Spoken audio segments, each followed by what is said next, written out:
tumanggi siyang magkomento sa mga tanong kung anong naramdaman niya ng para ba siyang pinagtaksilan. Hindi ho ba?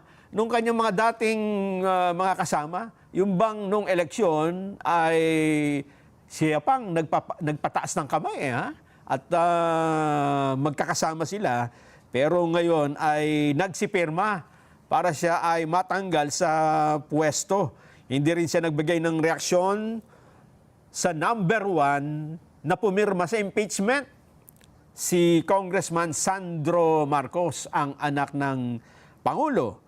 Ayon sa Vice President, handa ang kanyang legal team para idepensa ang impeachment. Muli nating pakinggan ang kanyang mga pahayag. I did not make an assassination threat to the president. Sila lang nagsasabi niyan. Sila lang nagsasabi may assassination. Sila nagsasabi may assassin, may gunman. Next, Fuji TV. Not say that. Sola. Ayan, yan ang sagot niya dun sa articles of impeachment kung saan ito ang una, number 1 ha? Yung tungkol sa tangka di umano na pagpatay sa first couple at sa House Speaker.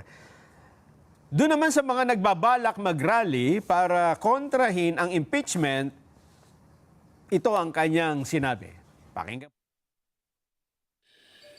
Sa panahon ngayon, ma'am, na sobrang mahal ng presyo ng mga bilihin, lalong-lalo na ng pagkain, sasabihin ko sa mga supporters sa taong bayan na unahin muna nila ang trabaho and negosyo nila kesa sa mag-rally sila sa mga daan. Dahil marami o lahat tayo breadwinners. So merong mga bata or merong mga kapamilya na nagdedepende sa atin.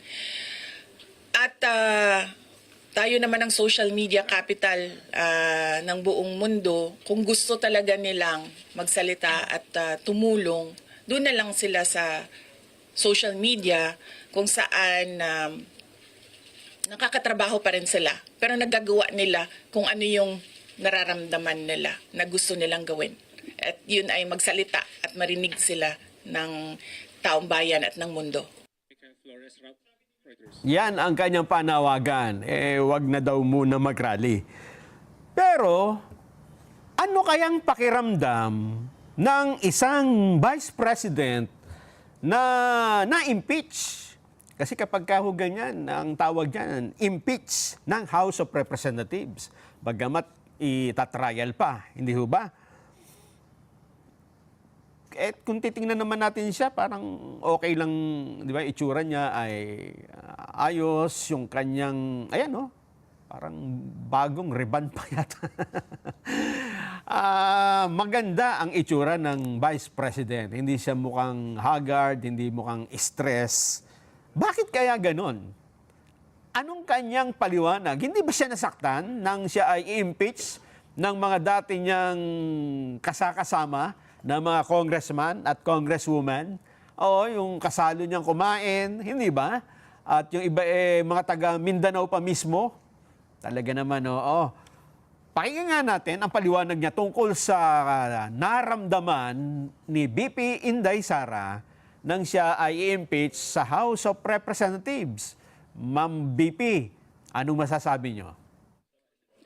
Alam niyo, mas masakit pa ang maiwanan ng boyfriend o girlfriend kesa ma-impeach ka ng House of Representatives.